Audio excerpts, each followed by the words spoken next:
खुदावंद यीशु मसीह के बाबरकत और जलाली नाम में नाज़रीन आपकी खिदमत में हाजिर हैं और खुदावंद का शुक्र करते हैं कि खुदावंद ने एक और मौका दिया कि हम आपके साथ फिर से मिलकर कोई नई बात, कोई नई खुदावंद की तरफ से सिखाई हुई खूबसूरत बात आपके साथ शेयर कर सकें, खुद भी बरकत पाएँ और आप लोगों के लिए भी कलाम बाइस से बरकत बने। शुक्रगुजारी करते हैं अपने उन तमाम नाज़रीन के लिए जो हमारे प्रोग्राम को पसंद करते हैं, लाइक करते हैं, शेयर करते हैं और अपने खूबसूरत कमेंट्स हमें जो है वो अरसाल करते हैं। इसके लिए भी शुक्रगुजार हैं आपके। आज नाज़रीन मैं आपसे जो बात करना चाहूँगी वो बहुत ही खूबसूरत बात है और बहुत ही गौर व फिक्र करने वाली बात है, सोचने वाली बात है। हमें अपने सोचों पर, ख्यालों पर मैं समझती हूँ कि अंधेरे में से इन्हें निकालने की ज़रूरत है। अब आप सोच रहे होंगे कि ऐसी कौन सी बातें हैं जो आज शहाना कर रही हैं। ये मैं नहीं करूँगी बल्कि खुदा के कलाम से हम मिलकर सीखेंगे और हमारे साथ मौजूद है sister Rubina Khan. Thank you sister, thank you so much कि आप एक बार फिर हमारे साथ मौजूद हैं। खुदावंद की भी शुक्रगुजारी करते हैं और आपको भी थैंक यू करते हैं। थैंक यू शहीना, बहुत बहुत शुक्रिया एक बार फिर मुझे प्रोग्राम में बुलाने के लिए ताकि हम मिलकर खुदावंद की कलाम को सीख सकें। आज नाजरीन जो हम बात करने को हैं, बात है कि आप क्या देखते हैं। मैं आपको देखती हूँ, आप मुझे देखते हैं, आप अपने बच्चों को देखते हैं, घर को देखते हैं और जिनकी आंखें वो दुनिया को भी देखते हैं। मगर आज हम इस देखने की बात नहीं कर रहे, आज हम रूहानी तौर पर देखने की बात करते हैं और हम अपने देखने को आज फोकस नहीं करेंगे, अपने सोचने को फोकस नहीं करेंगे, अपने प्लान्स को फोकस नहीं करेंगे। या हमने शायद माजी में बहुत सारे गलत फैसले किए और आज हम शायद उस पर पछता रहे हैं और हम ये सोच रहे काश वो वक्त वापस आ जाता, हम इसको ऐसे कर लेते, वैसे कर लेते, मगर हम कुछ नहीं कर सकते क्योंकि जो चीज़ें गुजर गई उस पर अफसोस करने का इस वक्त मैं समझती हूँ मुझ समेत किसी को कोई फ़ायदा नहीं है। आज हम बात करेंगे कि खुदा आपके लिए कैसा देखता है, खुदा आपके बारे में क्या सोचता है, खुदा के प्लान आपके लिए क्या है। इन सारी बातों को आज कलाम में से भी सीखेंगे और सिस्टर रुबीना के साथ मिलकर भी सीखेंगे कि सिस्टर हम क्या देखते हैं, मैं क्या देखती हूँ, आप क्या देखते हैं। बिल्कुल, बहुत ज़बरदस्त टॉपिक खुदावन ने मेरे दिल में डाला कि आप क्या देखते हैं। तो आप जानते हैं कि हमारे देखने की ना लिमिटेशन है और देखना बहुत ज़रूरी भी है, क्योंकि ज़ाहिर सी बात है जब हम इस दुनिया में हैं तो वो देखने से ताल्लुक़ रखता है। अगर किसी की आंखें नहीं हैं तो आपको पता है वो कितने परेशान होते हैं, वो कुछ देख ही नहीं पाते। जिस माँ बाप ने उनको पैदा किया होता है वो उनको नहीं देख पाते। और फिर एक तमसील है कलाम मुक़द्दस में कि जो जन्म का अंधा था जिसको खुदावन यीशु ने जिसकी आंखों को खोला, तो वो जिस्मानी थी निगाह ना, कि मतलब जिस्मानी तौर पे वो नाबीना था, मगर उसके बारे में नहीं लिखा कि रूहानी तौर पे भी था या नहीं था।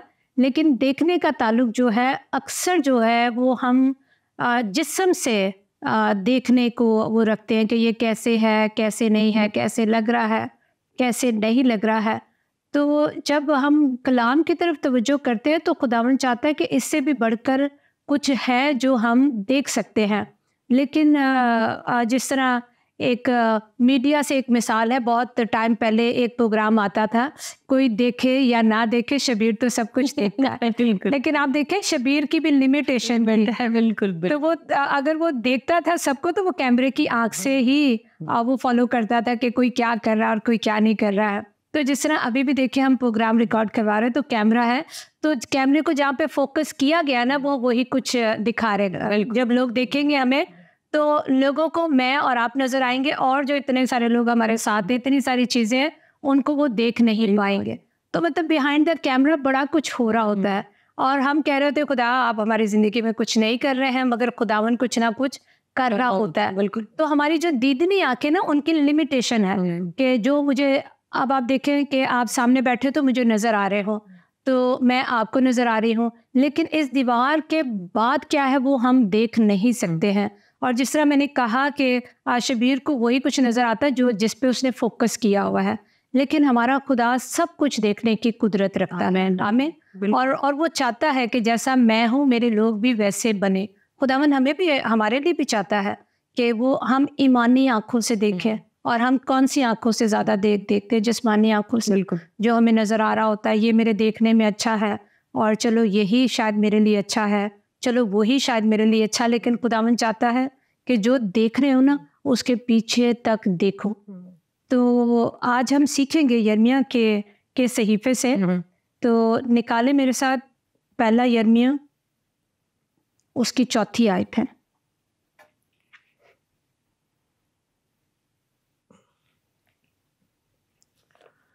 जी, खुदावंद के पाक कलाम में से यिर्मयाह के सहीफे में से पहले बाब की 4 आयत में लिखा है, तब खुदावंद का कलाम मुझ पर नाजिल हुआ और उसने फरमाया। आमीन। नहीं, पढ़ती जाए। अच्छा, इससे पेशतर कि मैंने तुझे बतन में खल्क किया, मैं तुझे जानता था और तेरी विलादत से पहले मैंने तुझे मखसूस किया और कौमों के लिए तुझे नबी ठहराया। तब मैंने कहा, हाय खुदावंद खुदा, देख मैं बोल नहीं सकता क्योंकि मैं तो बच्चा हूँ।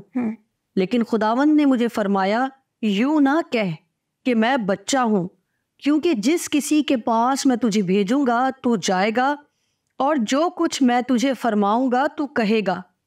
तू उनके चेहरों को देखकर ना डर, क्योंकि खुदावंद फरमाता है, मैं तुझे छुड़ाने को तेरे साथ हूँ। तब खुदावंद ने अपना हाथ बढ़ाकर मेरे मुंह को छुआ और खुदावंद ने मुझे फरमाया, देख मैंने अपना कलाम तेरे मुंह में डाल दिया। जी। देख आज के दिन मैंने तुझे कौमों पर और सल्तनतों पर मुकर्रर किया कि उखाड़े और ढाए और हलाक करे और गिराए और तामीर करे और लगाए। आमीन। आमीन। आमीन। आप देखिए कि खुदावन यिर्मयाह को किस चीज़ के लिए खुदा ने बुलाया है। और चले हम इसकी 11वीं और 12वीं आयत भी पढ़ते हैं। मैं इसकी तिलावत करूंगी। जी जी। फिर खुदावन का कलाम मुझ पर नाजिल हुआ और उसने फरमाया, ए यिर्मयाह तू क्या देखता है? मैंने अर्ज की कि बादाम के दरख्त की एक शाख देखता हूँ। और खुदावन ने मुझे फरमाया कि तूने खूब देखा, क्योंकि मैं अपने कलाम को पूरा करने के लिए बेदार रहता हूँ। आमीन। आमीन। आमीन। आमीन। तो खुदावन क्या कह रहा है यिर्मयाह से कि तू क्या देखता है? खुदावन हमसे भी कहता है कि तू क्या देख रहा है या देख रही है। लेकिन जिस तरह मैंने पहले कहा कि हमारे देखने की लिमिटेशन है, और जिस तरह हमने 4 वर्ष से पढ़ा था, तो यिर्मयाह क्या कह रहा है? हाय खुदावन, मैं तो बच्चा हूँ। खुदावन कह रहा है, यूं ना कह के तू बच्चा है, मैंने तो तेरे लिए बहुत बड़ा प्लान जो है वो पहले से तैयार किया हुआ है। तू तो कौमों को क्या क्या कुछ नहीं कर सकता, तू तो मेरा ममसू है। और मैंने तेरे बेतरतीब मादा को भी तेरे माँ के बतन में देखा हुआ है। अब आप देखें कि खुदावन ने, हम जब पैदा भी नहीं होते, जब हमारी विलादत भी नहीं होती है, और जब हम पेट में होते हैं, जिस तरह अभी तो सोनोग्राफी आ गई है, तो बड़ी जो तरक्की, जो साइंस ने तरक्की की है, वो सारी चीज़ों को जांच लेते हैं। अगर कोई बीमारी भी है तो आहिस्ता आहिस्ता पता नहीं और क्या क्या कुछ साइंस तरक्की करेगा। लेकिन खुदा तो हमें ये कहता है कि जो तुम देख नहीं सकते, जो तुम समझते हो कि मैं इससे आगे देख नहीं सकता हूँ, लेकिन आप देखें नबूवत है क्या? वो अनदेखी चीज़ है ना, कि मकसद उसको हम देख नहीं रहे हैं, हमें किसी ने बताया नहीं है कि क्या होगा, लेकिन वो खुदा का पाक रूह है जो हमें तहरीक दे रहा होता है, और फिर हम पाक रूह की तहरीक से बोल रहे होते हैं। तो यहाँ पे खुदावन जो उससे बात कर रहा है, और वही फिर हमारी तरह, मैं तो बच्चा हूँ, मैं तो खुदावन अनपढ़ हूँ, खुदावन देख मुझे तो इंग्लिश नहीं आती, मैं बैरूने मुल्क जाके क्या करूँगी या क्या करूँगा। तो हम हमेशा अपनी चीज़ों पर नज़र कर रहे होते हैं। हम कहते हैं खुदा मेरे तो हालात वो नहीं हैं, और देख खुदावन मैं तो अपने ख़ानदान में सबसे छोटा हूँ, मेरी तो कोई वैल्यू नहीं है, मेरी तो घर में कोई नहीं सुनता, और तू कह रहा है मैं तुझे कौमों में लेके जाऊँगा। मुझे तो खुदावन कोई किसी भी तरह के मशवरे में लेता ही नहीं है, और खुदा तू कह रहा है मैं तेरा ममसू हूँ। तो खुदावन चाहता है कि वो देखो और खूब देखो। और अक्सर आप देखें, हमने हमेशा अपनी कमज़ोर हालतों में ही अपने आप को देखा है, मगर पालूस रसूल फरमाते हैं कि मैं जब कमज़ोर होता हूँ मैं तभी तो ज़ोरावर होता हूँ। हम पढ़ तो लेते हैं, कलाम को हम पढ़ लेते हैं, और हम बोलते हैं, बड़े जोश में बोलते हैं कि हाँ मैं मसीह में सब कुछ कर सकता हूँ और मैं जोरावर होता हूँ। लेकिन जब हम पर आ पड़ती है ना, तो हमारे मुंह से हमेशा वही निकलता है जो हम देख रहे होते हैं। लेकिन खुदावन कहता है ईमान की आंखों से देखो, क्योंकि जो ईमान की आंखें ना, वो कुछ आपको दिखा देंगे जो आप देख नहीं सकते हो।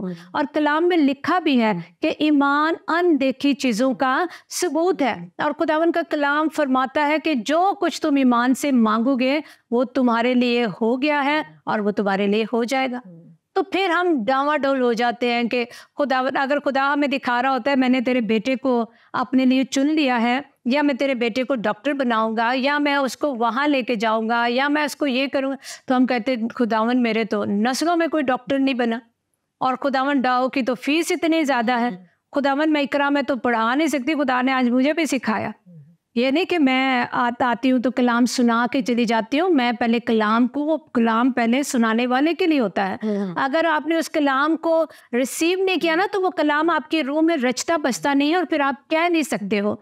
तो जब भी कलाम को आप लो खुदावन से, तो पहले उसको अपनी लाइफ में देखो कि आप कहाँ पे, क्योंकि मैंने भी ऐसा बोला खुदावन इकरा की तो फीस बहुत ज़्यादा है, 2 का तो बड़ा मुश्किल होगा, लेकिन खुदावन ने ना सिर्फ मुझे सिखाया, मेरा ईमान है कि उसने उस चीज़ का अरेंज भी किया है। क्योंकि जो हम कहते हैं ना कि ईमानदार इस तरह से जीता रहेगा, ईमानी से जीता रहेगा, तो फिर हम कहते हैं खुदावन, फिर हम पैसे पे आ जाते हैं, फिर हम ताल्लुकात पे आ जाते हैं, फिर हम और चीज़ों पर आ जाते हैं। मगर खुदावन यिर्मयाह को खबरदार करता है कि ऐसे ना कह के मैं बच्चा हूँ, मैंने तो तुझे कौमों के लिए। और ये इतनी ज़बरदस्त और इतनी ताकतवर जो वर्स है, जब खुदावन उसको कहता है, तब खुदावन ने अपना हाथ बढ़ाकर मेरे मुंह को छुआ और खुदावन ने फरमाया, देख मैंने अपना कलाम तेरे मुंह में डाल दिया है। देख आज के दिन मैंने तुझे कौमों पर, सल्तनतों पर मुकर्रर किया कि उखाड़े और डाए और हलाक करे और गिराए और तामीर करे और लगाए।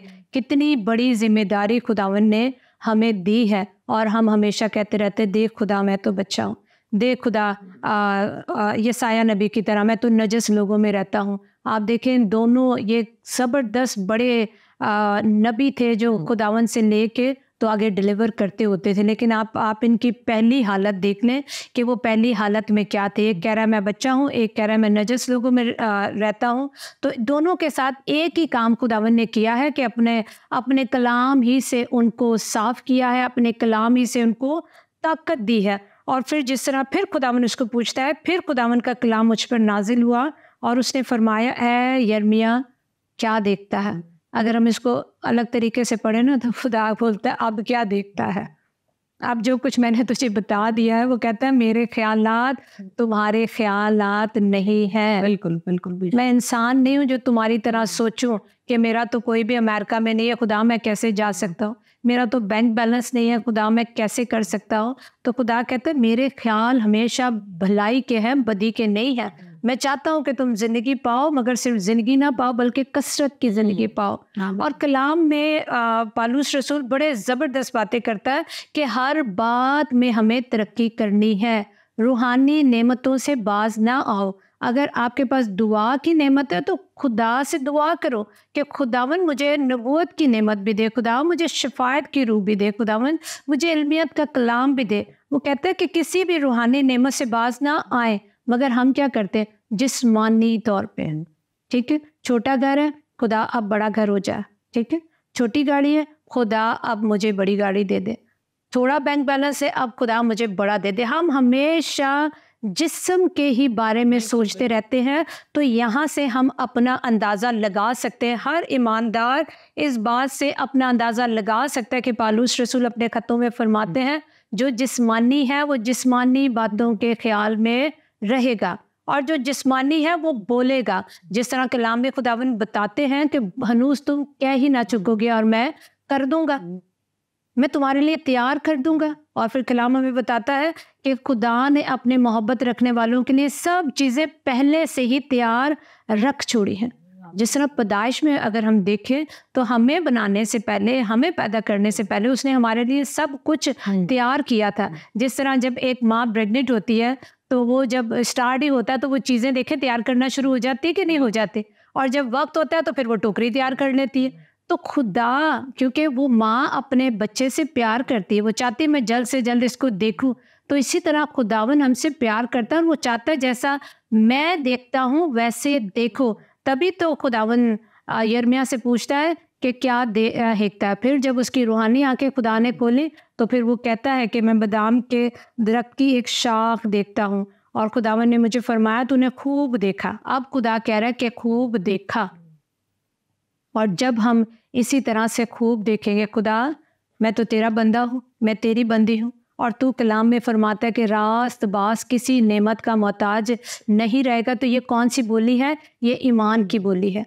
खुदावन मैं किसी भी चीज़ का मोहताज नहीं हूँ, खुदावन मेरी औलाद मोहताज नहीं है, खुदावन मेरी नस्लें मोहताज नहीं है, क्योंकि खुदा तो फिर सिर्फ मेरा खुदा नहीं है। कलाम हमें बताता है वो तो पुश्तों का खुदा है, वो तो पता नहीं कितनी नस्लों तक जो है वो हमारा पीछा छोड़ने वाला खुदा नहीं है कि हमने एक गलती की तो वो हमें छोड़ देगा, हमने एक गुनाह किया तो वो हमें छोड़ देगा।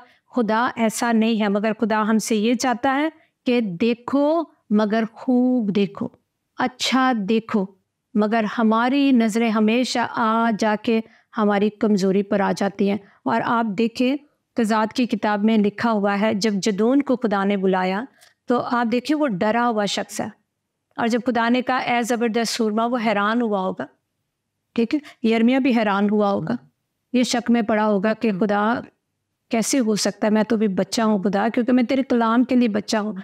लेकिन शायद उसने, क्योंकि वो नए अहदनामे में लिखा है ना कि वो शीर ख्वार के मुंह से अपनी हमद को जारी करता है, ठीक है।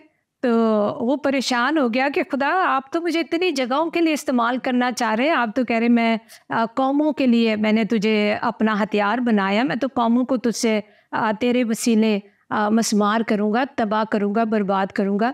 आप देखें एक दुआ को जो है ना, जो दुआ गो शख्सियत है, वो ऐसी शख्सियत है जिससे ना सिर्फ इंसान डरते हैं बल्कि उससे अबलीस भी थर थर काँपता है, क्योंकि वो दुआ में वो कुछ कर सकता है जो आप जिस्मानी तौर पे नहीं कर सकते हो। बिल्कुल। आपके पास जितने भी हथियार हो जाए आप शायद फेल हो सकते हैं, लेकिन रूहानी बंदा जब खुदावन के नज़दीक आता है तो फिर वो कुछ देखकर, जिस तरह कलाम में लिखा ना, निशाने पर तीर मारना, ठीक है। वो दुश्मन के जलते हुए तीरों को तोड़ते हैं, कौन सी आंखों से देख के? इन आंखों से थोड़ी देख के। जब ये आंखें, जब जिस्मानी आंखें बंद होती है ना तो रूहानी आंखें खुल जाती हैं, फिर खुदावन काम करना शुरू करता है। अब जब जदौन को खुदावन पुकारा है ज़बरदस्त सूरमा, वो बेचारा हैरान हो गया होगा, वो कहता होगा मैं तो ये जो हमारे दुश्मन है उनके डर के मारे मैं गेहूँ जो है मैं गार के अंदर पीस रहा हूँ, तो मैं कैसे ज़बरदस्त सूरमा हो सकता हूँ। और उसने भी यही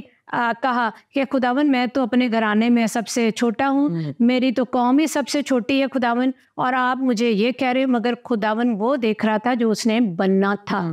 आप देखें, अगर मैं इसको थोड़ा सा नया अहदनामे में लेकर आऊँ, तो जब पतरस जो है शमऊनी था ना, तो खुदावन ने पतरस से कहा देख वो मुझसे तुझको मांगता है, मगर मैंने तेरे लिए क्या की है? दुआ की है। शमऊन ने पतरस बनना था, वो खुदा को भी मालूम था लेकिन उसको भी मालूम था। तो वो पतरस ही है, वो जो शमऊन था ना, उसका मतलब है कमज़ोरी। वो हमारी कमज़ोरियों को ही हमेशा टारगेट करता है। देख तू कह रही है कि मैं खुदा मेरी ज़िंदगी में ऐसा काम करता है, तू कह रही है कि खुदा मेरे वसीले नबूवत करता है, कहाँ से? तू तो ऐसी थी, तू तो ऐसा था, तू तो कमज़ोर था। वो जानता है कि अब खुदा हमें कौन से लेवल पे लेके जा रहा है। आप देखें दुनिया में कैसी तबाही मची हुई है, आप देखें कि मौसम बदल रहे हैं, हालात बदल रहे हैं, ज़लज़ले आ रहे हैं, हर तरह का काम हो रहा है, लेकिन वो इसलिए कहता है कि हैरान करने वाला साल है कि मेरे लोगों को जुम्बिश ना होगी, कुछ भी ख़त्म हो जाए मगर मेरे लोग शेर और आसूदा होंगे। ये हैरानी वाली बात है बिल्कुल कि बड़े बड़े बिजनेस आपके बंद हो जाएंगे, लेकिन एक जो मजदूर तबका है, लेकिन अगर वो ईमानदार है और खुदा को जानता है तो वो कभी भी भूखा ना रहेगा। तो ये बातें होती है हैरान करने वाली कि सारा सिस्टम जो है वो आपके अगेंस्ट है, सारी सिचुएशन आपके अगेंस्ट है, मगर खुदा की फेवर आपके साथ है। तो जब बादशाहों का बादशाह आपके साथ है तो फिर तो आपको डरने की ज़रूरत ही नहीं होती है, मगर बस देखने की ज़रूरत होती है। पिछले साल मुझे खुदावन ने एक मैसेज दिया था कि आवाज़ बदलो और मंजिल बदल जाएगा। आपका जो आप देख रहे हो ना वो चीज़ें बदल जाएंगी। आवाज़ कैसे बदलो? यही आप ये मत कहते रहो खुदावन मेरे तो माँ बाप इतने गरीब थे, खुदावन ऐसे था, खुदावन वैसे था। हाँ, कभी ब्लड प्रेशर हाई हो गया तो आप बोल दें कि मेरी तो माँ को भी ये प्रॉब्लम थी तो वो मेरे इसमें भी आ गए। हमारे देखने में फ़र्क होता है। आप देखें जब हम किसी शादी में जाते, अक्सर जब मैं और फरिया डिनर पर जाएं या हम जब सब पूरी जो फैमिली है वो जब जाते हैं तो मेरी निगाह अक्सर ना दूसरों के प्लेटर पे होती है कि ये क्या इसने मंगाया है। तो हमें, और फिर जब शादियों में होते हैं तो हमें जो कुछ पसंद होता है या जो चीज़ें सामने होती हैं हम वो लेके बैठ जाते हैं, लेकिन जब कोई और प्लेट हमारे सामने से गुजरती है हम कहते हैं अच्छा ये भी था, अच्छा ये भी था, क्योंकि वो हमारे देखने में, क्योंकि हम उस चीज़ को देख ही नहीं पाए हैं, हम वहाँ तक पहुँच ही नहीं पाए हैं। तो फिर हम समझते हैं कि बस मेरे लिए तो यही था। और फिर आप देखें कि हम जो मसीह लोग हैं, मैंने अक्सर देखा है कि हमारे लोग क्या कहते हैं कि मुल्क पाकिस्तान में तो हम कामयाब नहीं हो सकते, ये लोग तो हमें आगे बढ़ने नहीं दे सकते हैं। तो आप ये देखें कि जब यूसुफ को खुदा मिस्र में हाकिम बना सकता है, तो वो पाकिस्तान में हमें कामयाब नहीं कर सकता। मेरे कहने का मकसद है कि जब वो एक बिल्कुल अलग चीज़ कर सकता है, तो वो ये क्यों नहीं कर सकते कि हम मुल्क पाकिस्तान में हमारे बच्चे जो है वो फ़ौज में जा सकते हैं, हमारे बच्चे नेवी में जा सकते हैं, हमारे बच्चे बड़े बड़े ऑफिसर बन सकते हैं। और जिस तरह 2015 में खुदा ने मुझे एक दुआ का बोझ दिया कि पाकिस्तान के लिए दुआ करो कि जो वज़ीर आज़म है वो मसीह बने, लेकिन आज मैं अक्सर ज़ुबानों से सुन रही हूँ कि वो यही दुआ कर रहे हैं। तो क्या खुदा काम नहीं करेगा? जब हम दुआएं करेंगे तो क्या खुदा काम नहीं करेगा? मुल्क पाकिस्तान में क्या मैं समझती हूँ करने पे आए तो वो वज़ीर आज़म, क्या वो सदर भी मसीह बना सकता है? क्योंकि वो कुदरत वाला खुदा है। और जब हम उसके कहे के मुताबिक शहीना चल रहे होते हैं ना, तो फिर वो अपनी पूरी ताकत के साथ हमारे साथ मिल जाता है, फिर हमारे साथ खड़ा हो जाता है। तो फिर कौन सी ताकत है जो हमें उस जगह तक आने के लिए रोकती है? जैसे खुदा का कलाम बताता है कि तुम गिराने वाले हो, तुम ढाने वाले हो, तुम कायम करने वाले हो और तुम ही लगाने वाले हो। तो फिर कौन सी चीज़ हमें रोक सकती है कामयाबी से? अगर रोकती है तो वो हमारी ज़ुबान और हमारा देखना। क्या बात सिस्टर, यहाँ पर मैं गुफ्तगू बहुत खूबसूरत कर रही थी आप, तो मुझे बिल्कुल भी अच्छा नहीं लगा कि रोका जाए और सारा आपका तसलसल टूट जाता है। यहाँ पर मैं बीच में एक बात सोच रही थी कि हमने खुदा को ना एक लिमिट तक खुदा रखा हुआ है। हम अपनी जो इंसानी सोच है, जैसे भी आपने बहुत तफसील से बताया, मैं रिपीट नहीं करूँगी इन बातों को, कि हम खुदा को कहीं कहीं पर अथॉरिटी देते हैं। हम पहले अपनी कोशिश करते हैं और इवन हम इतनी बार इस बात का एक्सपीरियंस कर चुके हैं, मगर फिर हम दोबारा से वही करते हैं। और वो गलती क्या है कि हमारी पहुंच शायद बहुत बड़े बड़े आदमियों तक है, या बहुत हमारे रिसोर्सेज बहुत ज़्यादा, हमने बहुत प्यार बनाई हुई है। तो हम सबसे पहले किसी भी किस्म की कोई मुश्किल आती है तो हमारे जहन में उस मुश्किल से रिलेट एक भाई या बहन आ जाता है, हम फ़ौरन उसको फ़ोन करते हैं, हम कहते हैं ये हमारा काम ज़रूर कर देगा। जब हम ये सोचकर बड़ी पॉजिटिव और 100% श्योरिटी के साथ उसको कॉल लगाते हैं, तो बाद में पता चलता है जी वो कॉल तो उठाई नहीं गई, और अगर उठा ली गई है तो बात सुनने के बाद मैं अभी नहीं कर सकता या कर सकती, मतलब फिर बहाने हमारे सामने आते हैं, फिर हम उधर डिसहार्ड हो जाते हैं। यहाँ पर सिस्टर अभी जब आप बात कर रही थी कि हम नेगेटिव चीज़ों को देखते हैं और जो खुदा चाहता है हम उसको नहीं देख पाते, तो यहाँ पर जब आप बात कर रही थी तो कलाम से एक मुझे बहुत खूबसूरत कहानी इसलिए क्योंकि वो हम पढ़ते हैं तो वो हमारे लिए कहानी है, वो हकीकत पर मबनी। कलाम में एक ज़बरदस्त खुदा की बंदी का जिक्र है जिसने पहाड़ पर एक खादिम के लिए कमरा बनाया था। और ये बात मैंने ये वाकया एक खुदा के ज़बरदस्त सूरमा से सीखी है, खुदा के खादिम से, कि उन्होंने भी यही कहा था कि अगर आप चाहते हैं कि आपकी ज़िंदगी में वो काम हो जो भी आपको नज़र नहीं आ रहे हैं, तो आप वो बोलना शुरू करें। आपको लगता है कि आप बहुत मुसीबत में है और आप शादमानी चाहते हैं, तो आप ये बोलना शुरू करें कि खुदावन मैं शुक्र करती हूँ शादमानी की। शायद आप बीमार हैं, आप कहना शुरू करें और शुक्रगुजारी करें, खुदावन शुक्र है कि मैं शिफा याब हो चुकी। यकीन करें बहुत मुश्किल काम है, बहुत मुश्किल काम है, मगर इम्पॉसिबल नहीं है। वो जो खुदा की ज़बरदस्त बंदी थी, उसको उस नबी के वसीले से औलाद जैसी नेमत मिली, और जब उसको औलाद मिली तो वो चली भी गई। खुदा ने उसका भी इम्तिहान लेना था अब्राहम की तरह शायद। और वो सिचुएशन जो उस खादिम ने बयान की, मेरे रोंगटे खड़े हो गए थे। शायद आपको भी दिल को लगे ये बात, मगर मैं शेयर करूंगी कि जब उसके हस्बैंड ने उससे पूछा कि कहाँ जा रही है, उसने अपने शौहर को नहीं बताया कि मेरा बेटा मर गया। उसने कहा सब खैर, उसने कहा सब खैर है। मतलब अब आप ये देखिए, उसका बच्चा मर चुका है और वो एक अकलौता बच्चा, पता नहीं कितने सालों के बाद उसे वो औलाद मिली, मगर उसने अपने हस्बैंड को कहा कि सब खैर है। मतलब फ्यूचर जो है वो पहले ही बोल रही है कि सब खैर है।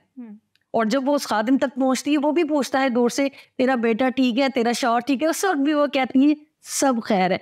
आप भी अगर ये कहना शुरू करें कि सब खैर, तो यकीन करें सारी मुश्किलात जाएंगी और सब खैर ही खैर होने लगेगा। सिस्टर मैं चाहूंगी कुछ मिनट से आप प्लीज थोड़ी सी और गुफ्तगू करें, मैं तो शायद बोलती जाऊंगी। मैं इसी खातून के बारे में, इस बहन के बारे में कहूँगी कि खुदावन देखिए हमें क्या सिखा रहा है कि क्या देखते हो, क्या बोलते हो। और वो कह रही मगर आप और ये सारी बातें बहुत बाबरकत हैं, लेकिन इन सब के साथ जो मैंने उनका रवैया देखा है, जो उनका एटीट्यूड देखा है, आप देखिए अगर मैं या आप हो, किसी ने अगर हमारे लिए थोड़ा सा भी काम किया होता है ना, तो हम फौरन उसके बीच बीच जा रहे होते हैं, मगर वो खातून बिछी बिछी नहीं है और वो बड़ी एटीट्यूड के साथ बात कर रही है। जब खुदा के नबी ने पूछा कि तेरे पास किस चीज़ की कमी है, तो वो कह रही है कि मैं तो अपने घराने में, मेरे तो कोई कमी वमी नहीं है। फिर वो कहता है कि अगर मैं कोई सिफारिश करूँ, उसने कहा मैं अपनी जगह पर हूँ, मेरे लोग हैं ये सब। वो किसी चीज़ पर भी वो नहीं करे कि हाँ मेरे पास ये चीज़ की कमी है, हाँ मेरे पास ये चीज़ की कमी है। हमारे पास कमी ही इस चीज़ की है कि हम फ़ौरन जो तवक्कुल खुदावन से हटाकर फ़ौरन इंसानों पे ले आते कि शायद ये जो बोल रहा है ना, तो ये ही ठीक होगा। तो मुझे उनका एटीट्यूड बहुत अच्छा लगता है, क्योंकि उसी एटीट्यूड के वसीले, उसी रवैये के वसीले उन्होंने बहुत कुछ जो है हासिल किया है। तो मैं खुदावन की शुक्रगुजारी करती हूँ कि उसने मुझे देखना सिखाया है। मैं नेगेटिव चीज़ों पर नहीं, नेगेटिव बातों पे नहीं, नेगेटिव लोगों पर नहीं गौर करती हूँ। मैं खुदा की कुदरत पर गौर करती हूँ कि वो लश्करों का खुदा है, वो सब कुछ करने की कुदरत रखता है। आमीन। Thank you sister. मुझे पता है अभी सिस्टर के पास बहुत कुछ है बोलने के लिए, मगर नाज़रीन फिर वही बात करूंगी कि अपना फोकस, अपना तवक्कुल अपने ज़िंदा खुदा पर रखिए। फिर देखिए आपके दिन कैसे तब्दील होते हैं, आपकी सोचें कैसे बदलती हैं, खुदा किस तरह आपको भी वो देखने का फजल बख्शेगा जिस तरह खुदावन चाहते हैं कि आप देखना शुरू करें। इसी दुआ के साथ कि आप हमें अपनी दुआओं में और हम आपको अपनी दुआओं में ज़रूर याद रखेंगे। फिर मिलेंगे इसी प्रोग्राम को कंटिन्यू करते हुए। जहाँ रहें खुश रहें और हमेशा पॉजिटिव रहें। खुदा हाफिज़।